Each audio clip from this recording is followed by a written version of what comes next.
Hallelujah. मैं प्रभु का दास pastor Moses Sanel इस YouTube channel the power of cross में आप सबों का स्वागत करता हूं। आज मैं एक नए विषय के साथ आपके पास में आया हूं।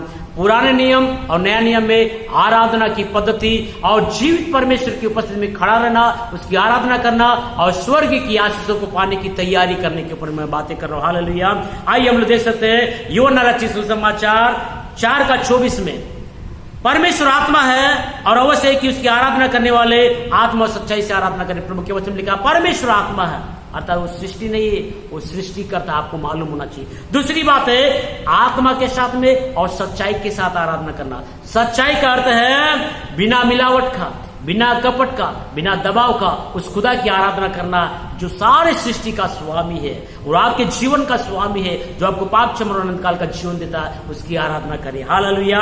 आइए हम लोग देख सकते हैं लेवी व्यवस्था का पुस्तक 10 अध्याय 1 और 2 में एक भयानक एक घटना घटा है। नादाब और अबीहू ये दो याजक थे जिसको परमेश्वर ने परमेश्वर के भवन में आराधना करने के लिए चुना हुआ था, पर ये लोगों ने परमेश्वर की दिव्यता को, पवित्रता को अनदेखा किया और सोचा है कि हम तो याजक है, हम कैसे भी आराधना कर सकते, कैसे भी प्रभु के ऊपर खड़ा रह सकते हैं। जब इस रीति से वो मनमानी करके अशुद्ध अग्नि के द्वारा जीवित प्रभु की आराधना करने के लिए प्रभु के पास में खड़ा हुए, वो अपने अपना धूपदान को लिए, अशुद्ध अग्नि को उसमें भरा और धूप को डाला और प्रभु की आराधना करने के लिए भवन में गए। तुरंत प्रभु का एक क्रोध उनके ऊपर में आ गया और वे क्या हो गए, तुरंत वहां पर मर गए। हालेलुया।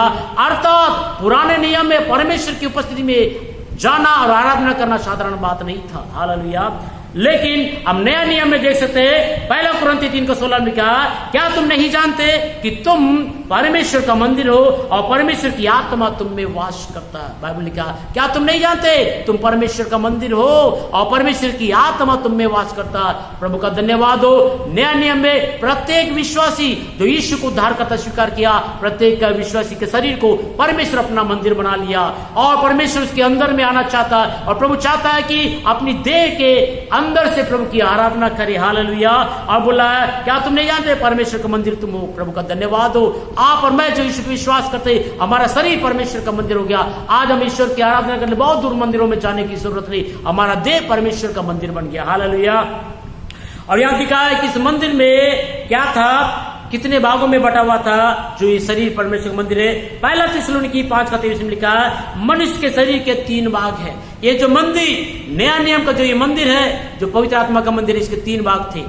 पहली बात है ये मंदिर देह से बना हुआ प्राण है और इसके अंदर में आत्मा है और परमेश्वर चाहता है कि हम उसकी आराधना आत्मा और सच्चाई से करें। पुराने नियम में इस शरीर के अंदर से हम प्रभु की आराधना नहीं कर सकते थे, क्योंकि मनुष्य पाप करके प्रभु से दूर होने के कारण परमेश्वर की उपस्थिति मनुष्य के अंदर में प्रवेश नहीं कर सकता था और मनुष्य पाप के शरीर में रहकर प्रभु की आराधना नहीं कर सकता था। पुराने नियम में हम देख सकते हैं कि परमेश्वर की आराधना करने के लिए परमेश्वर ने मूसा को एक दर्शन दिखाया। हम लोग देख सकते हैं निर्गमन का पुस्तक 25 में लिखा है परमेश्वर ने मूसा को दर्शन दिखाया कि स्वर्ग में आराधना करने का एक मंदिर था, वहां कैसे परमेश्वर की आराधना करते हैं। प्रभु ने बोला हे मूसा, जिस मंदिर को तू देख रहा उसी का नमूना इस धरती में बनाना। मैं जीवित परमेश्वर हूँ, सारी सृष्टि का मैं करता हूँ। लोग मेरी आराधना करने के लिए जब मेरे पास आएंगे कैसे कैसे होना चाहिए, उस मंदिर को प्रभु ने दिखाया। वो मंदिर जो पुराने नियम का था वो भी 3 भागों में बटा हुआ था। हम लोग यहाँ देख सकते हैं बाहरी आंगन था, पवित्र स्थान और महापवित्र स्थान, और परमेश्वर महापवित्र स्थान में रहकर लोगों से और याजक से बातें करता था और कोई भी डायरेक्ट पुराने नियम में महापवित्र स्थान में प्रवेश करके प्रभु से बातें नहीं कर सकता था। हालेलुया। क्योंकि परमेश्वर पवित्र है, दिव्य है और पाप से घृणा करने वाला परमेश्वर था। हालेलुया। इसलिए पुराने नियम में परमेश्वर मनुष्य के साथ रहता था या उसके ऊपर में, लेकिन उसके अंदर नहीं था। हालेलुया। और हम लोग देख सकते हैं पुराने नियम में और क्या क्या था। इब्रानियों का पुस्तक 9 अध्याय 1 से 3 और 6 को जब आप पढ़ेंगे, वहां पर मिलाप वाले तंबू में और परमेश्वर की उपस्थिति में प्रवेश करने का व्यवस्था को बताया। किस रीति से परमेश्वर जो दर्शन को दिखाया मंदिर का, उसको बनाया गया। उस मंदिर के पहले भाग में क्या था, दूसरे भाग में क्या था, तीसरे भाग में क्या था। हालेलुया। और कैसे कैसे हम प्रभु की आराधना कर सकते वहां देख सकते हैं। हालेलुया। आइए मैं आज आपको बताऊंगा जो परमेश्वर ने मूसा को जो मिलाप वाला तंबू दिखाया था, उसके 3 भाग थे। 3 भाग में क्या क्या थे। पहली बात है बाहरी आंगन। बाहरी आंगन, हालेलुया। बाहरी आंगन में 2 चीज थे। पहला एक वेदी था और दूसरा क्या था, अवधि था। 2 चीज बाहरी आंगन में थे और ये 2 चीज पीतल के बने थे और ये पीतल न्याय का मांग करते हैं। यदि तूने पाप किया तो तुझको दंड मिलेगा। और उस दंड से बचने के लिए पुराने नियम में क्या करते थे, लेवी व्यवस्था का पुस्तक में लिखा है 6 का 12 और 13 में लिखा है, वेदी पर आग लगातार जलती रहे, वह कभी बुझने ना पाए, होम बलि और मेल बलि की चर्बी को जलाया करे। हालेलुया। जो पुराने नियम में बाहरी आंगन में क्या था, एक वेदी था, वो वेदी निरंतर रात दिन जलता था बिना रुके। हालेलुया। और जब कोई प्रजा पाप करते थे, अपने पापों के प्रायश्चित के लिए पशु बलि करके उस वेदी में चर्बी को जलाकर प्रभु की आराधना करते थे और पापों का प्रायश्चित करते थे। हालेलुया। दूसरा जो था हौदी था। हालेलुया। निर्गमन का पुस्तक 30 अध्याय 17 और 18 में लिखा, हाथ और पांव धोने के लिए पीतल की हौदी बनाना, उसे मिलाप वाले तंबू और वेदी के बीच में रख कर जल भर देना, और हाथ पांव धोए नहीं तो मर जाएगा। हालेलुया। ये जो हौदी था, यह जब पशु को बलि करता, उसकी चर्बी को चढ़ाता था और प्रायश्चित करता था, उसके बाद जब पवित्र स्थान में जाने से पहले हाथ और पांव को धोकर कपड़े पहनकर ही पवित्र स्थान में प्रवेश कर सकता था। ये बाहरी आंगन में 2 चीज थे। और उसके बाद में पवित्र स्थान था। हालेलुया। पुराने नियम के मंदिर में बाहरी आंगन में, उसके बाद में पवित्र स्थान था। हालेलुया। और पवित्र स्थान के बारे में हम लोग देख सकते हैं, यहाँ पर 3 चीज थे, रोटी का मेज, दीपदान, दिया जलाते थे, 7 प्रकार के 7 बत्तियों वाला दिया था, और उसके बाद में धूप जलाने के लिए एक क्या था, धूप की एक वेदी थी। ये 3 चीज पवित्र स्थान में थे। हालेलुया। और उसके बाद में महापवित्र स्थान भी था पुराने नियम में, जहां पर परमेश्वर की दिव्य उपस्थिति होता था, जहां से प्रभु अपनी प्रजा और याजकों से बातें करता था, लोगों से मिलने के लिए आया करता था। हालेलुया। वो जगह था महापवित्र स्थान। वहां पर क्या था हम लोग देख सकते हैं, इब्रानियों का पुस्तक 9 अध्याय 4 और 5 को, और निर्गमन 25 अध्याय 18 से 22 जब आप पढ़ोगे, वहां पर देख सकते हैं उस महापवित्र स्थान में एक वाचा का संदूक था, एक लकड़ी का संदूक बना हुआ था, वो भी पूर्णता से सोने का बना हुआ था, और सोना परमेश्वर के दिव्य रूप को दिखाता है। और सोने के बक्से के अंदर में क्या था, मन्ना का से भरा हुआ एक सोने का मर्तबान था, और अरुण की छड़ी थी जिसमें फूल और फल आए थे, और वाचा का पट्टियां थे जो मूसा को प्रभु ने 10 आज्ञा का वाचा का पट्टी दिया था, वो सब कहाँ थे, वाचा के संदूक के अंदर थे। और उसके बाद में हम लोग देख सकते हैं, और उसके ऊपर में दोनों तेजोमय करूब थे। उस वाचा के पट्टी के ऊपर में क्या थे, दोनों तेजोमय करूबों को बनाया था, और जो प्रायश्चित वाले ढक्कन के ऊपर में छाया करते थे। हालेलुया। जो करूब थे प्रायश्चित वाले ढक्कन के ऊपर में छाया करते, 2 करूब थे, उसको बनाया था, और उसी के ऊपर से प्रभु से बातें करता था। यहां देख सकते हैं लेवी व्यवस्था का पुस्तक 16 अध्याय 2 में लिखा है, यहोवा ने मूसा से कहा, अपने भाई अरुण से कहे कि संदूक के ऊपर के प्रायश्चित वाले ढक्कन के आगे बीच वाले पर्दे के अंदर में पवित्र स्थान में हर समय प्रवेश ना करे, नहीं तो मर जाएगा। देखिए, कोई भी याजक पवित्र स्थान तक ही उसका संबंध था, लेकिन महापवित्र स्थान तक वो जा नहीं सकता था, प्रभु से संगति रोज नहीं कर सकता था। वर्ष में एक बारी पवित्र स्थान में याजक जाता था, वो भी अपने पापों के लिए, अपने परिवार के पापों के प्रायश्चित के लिए बिना लहू लिए नहीं जा सकता था। पवित्र स्थान और महापवित्र स्थान को अलग करने के लिए एक पर्दा था। ये पर्दा हमेशा महापवित्र स्थान में जाने से रोकता था। हालेलुया। और जब कभी भी जाना था, उस पर्दे के अंदर में पशु को बलि करके लहू लेकर ही जाया करते थे अपने पापों के प्रायश्चित के लिए। हालेलुया। ये महापवित्र स्थान में प्रवेश करने के लिए इस रीति से एक व्यवस्था था। परंतु हम यहां देख सकते हैं नया नियम लिखा 1 कुरिन्थी 16 में, क्या तुम नहीं जानते तुम पवित्र, क्या तुम परमेश्वर का मंदिर हो। प्रभु का धन्यवाद हो। पुराने नियम में डायरेक्टली कोई महापवित्र स्थान में नहीं जाता, जाने से मर जाते थे, लेकिन नया नियम में प्रभु का धन्यवाद, ये शरीर को प्रभु ने अपना मंदिर बनाया। परमेश्वर डायरेक्ट हमारे अंदर में आता जब हम यीशु को उद्धार करता स्वीकार कर लेते हैं। हालेलुया। अब यहाँ पर देखिए, इस शरीर में जिसको प्रभु ने मंदिर बनाया, इसके भी 3 भाग थे।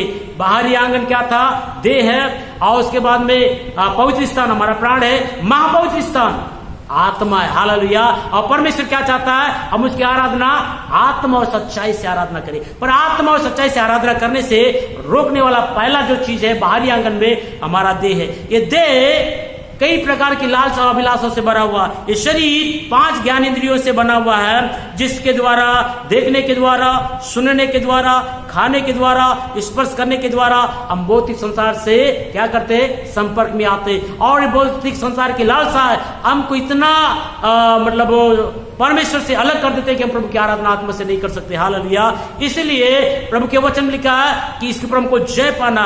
तो बाहरी आंगन में हमने पुराने नियम देखा, वेदी था, जो पापों के प्रायश्चित के लिए क्या करते थे, पशु को बलि करके प्रभु की आराधना करते थे। अब नया नियम में आपको पशु बलि करने की जरूरत नहीं। आपके पशु बलि के स्थान में प्रभु यीशु मसीह जो संपूर्ण पापी मानव जाति को उद्धार करता था, यूहन्ना 1:29 में लिखा, देखो ये परमेश्वर का मेमना संपूर्ण मानव जाति के पापों को उठा के ले जाता था। यीशु मसीह हमारे पापों के प्रायश्चित रूप में क्रूस के ऊपर में बलिदान हुआ है। आपको बलि करने की जरूरत नहीं। हालेलुया। नया नियम में यीशु के बलिदान के ऊपर में विश्वास करना है और आपने जो पाप किया, पापों को अंगीकार करना है, प्रायश्चित करना है और प्रभु के पास जब क्रूस के पास आते कुछ काम करना है। यहां लिखा है रोमियो का पुस्तक 12:1 में लिखा है, अपने शरीर को जीवित, पवित्र और भावता हुआ बलिदान करके चढ़ा। पहली बात है, जब हम प्रभु के पास आते हमारे शरीर के अंदर में जितने भी पाप, वासना, बुराई, बुरे काम है, इन सबों को प्रभु के उस वेदी में बलिदान करना। हालेलुया। चढ़ा देना, पापों को त्याग देना, छोड़ देना और प्रभु को अपने जीवन में लेना। हालेलुया।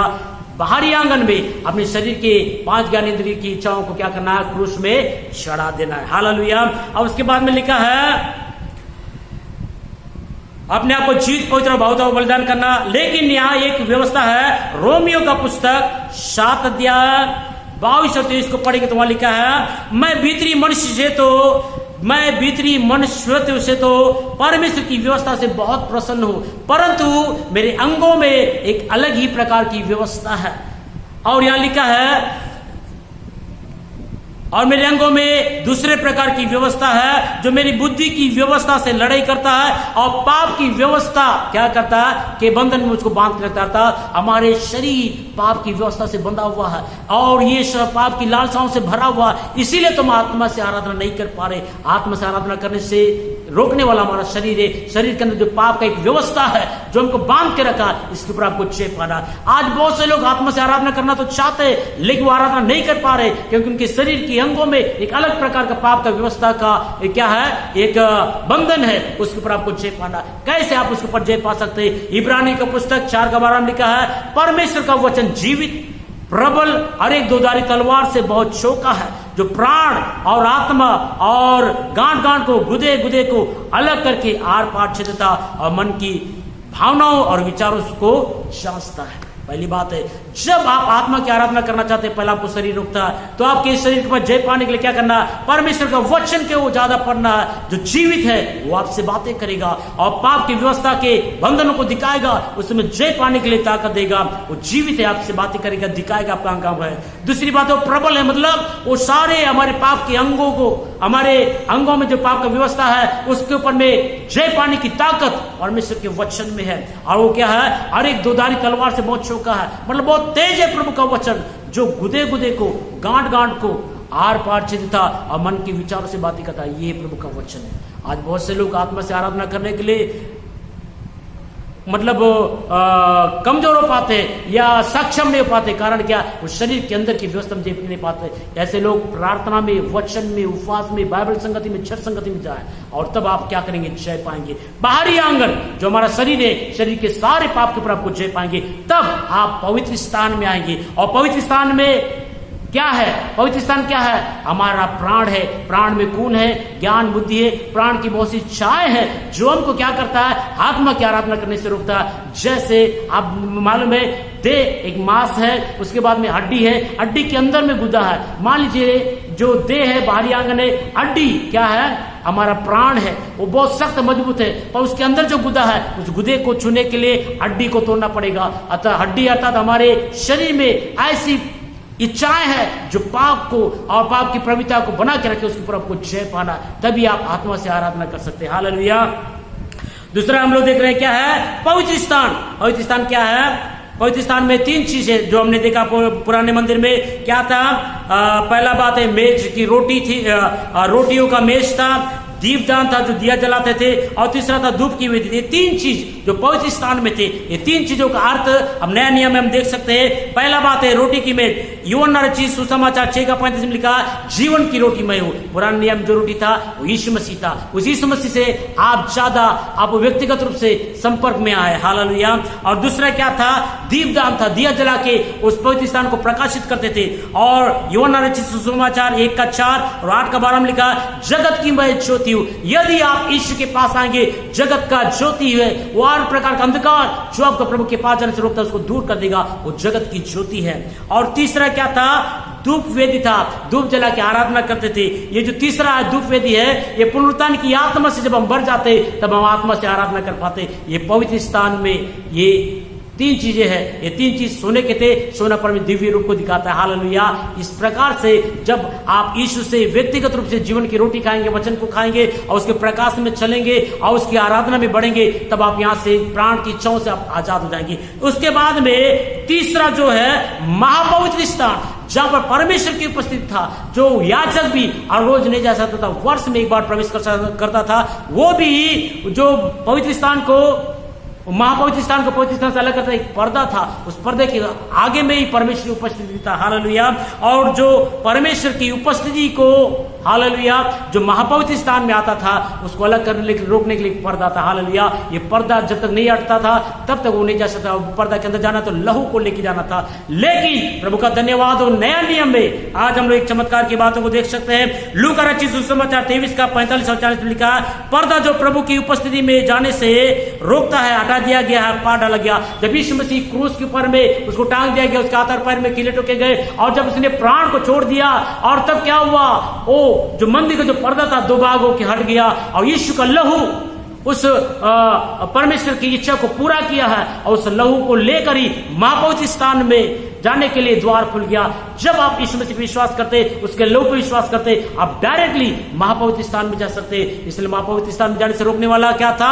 वो पर्दा था। वो पर्दा को यीशु मसीह क्रूस में बलिदान होने के द्वारा उसको फाड़ दिया गया, हटा दिया गया और प्रत्येक विश्वासी को आज डायरेक्ट यीशु पर विश्वास करने के द्वारा महापवित्र स्थान में जाके आत्मा और सच्चाई से आराधना करने का एक सौभाग्य मिला। हालेलुया। और एक बात को हम यहाँ पर देखेंगे, कुलिसियों का पुस्तक 2 का 14-15 में लिखा है, और विधियों का वह लेख जो हमारे नाम पर और हमारे विरोध में था मिटा डाला और उसे क्रूस पर किलो से जड़ का सामने से हटा दिया। हालेलुया। देखिए, जो महापवित्र स्थान था, जो परमेश्वर की दिव्य उपस्थिति था, पुराने नियम वहां जाने के लिए कोई नहीं जा सकता था और वर्ष में एक बार महायाजक जा सकता था, वो भी अपने पापों के प्रायश्चित को करने के लिए लहू को लेके जाता था। पर नया नियम में जो पर्दा था, क्योंकि हम पापी लोग थे और पाप का एक लिस्ट प्रभु के पास था, हर एक पापी यदि प्रभु के उपस्थिति में जाता तो मर जाता था। लेकिन नया नियम में हमारे नाम पे और हमारे विरोध में एक बहुत बड़ा सा क्या लिस्ट था। हम व्यभिचारी थे, हम चोरी थे, दुष्ट थे, परिस्त्रीगमी थे, मूर्ति पूजक थे, तरह तरह के जंत्र, जादू टोना, तंत्र मंत्र, कई प्रकार के अंधकार की शक्तियों से हमारा संबंध था, जिसके कारण परमेश्वर का क्रोध हमारे ऊपर में था और प्रभु के पास हम जा नहीं सकते थे। लेकिन जिस दिन हम यीशु पे विश्वास करते, उसके क्रूस के ऊपर, उसके बलिदान के ऊपर में, तब हमारे लिए द्वार खुल जाता। हम डायरेक्टली प्रभु की उपस्थिति में जाकर आत्मा से उसकी आराधना कर सकते हैं। हालेलुया। विधियों का लेख जो हमारे नाम पे, हमारे विरोध में था, यीशु मसीह का पर में किले जड़ने के द्वारा वो पर्दा हट गया। हमारे प्राण यीशु मसीह के प्राण देने के द्वारा हमारे लिए द्वार खुल गया। इसलिए परमेश्वर कहता है, परमेश्वर तो आत्मा है, अवश्य उसकी आराधना करने वाले आत्मा सच्चाई से आराधना करे। हालेलुया। यदि आप परमेश्वर की आत्मा से आराधना करना चाहते, पहली बात है, रोकने वाला आपका क्या है? देह है, जो 5 ज्ञान इंद्रियों से भरा हुआ, जो आपको रोकता है। दूसरा क्या? प्राण। प्राण के अंदर में बहुत सी इच्छाएं होते हैं, लेकिन इसके ऊपर जय पाते हैं, तब हम आत्मा से आराधना कर पाते हैं। हालेलुया। मैं विश्वास करता हूं, यदि आप परमेश्वर की आराधना आत्मा सच्चाई से करना चाहते हैं, तो आप बिना मिलावट का, बिना दबाव का और बिना कपट का परमेश्वर के पास आइए। यीशु को अपना उद्धारकर्ता स्वीकार कीजिए, यीशु के क्रूस के बलिदान पर विश्वास कीजिए, उसके लहू को पर विश्वास कीजिए। विश्वास करने के द्वारा आपका शरीर परमेश्वर का आत्मा का मंदिर बन जाता है और इस मंदिर के अंदर में आत्मा में बढ़ के हम जीवित परमेश्वर की आराधना कर सकते हैं। प्रभु इस वचन की तरफ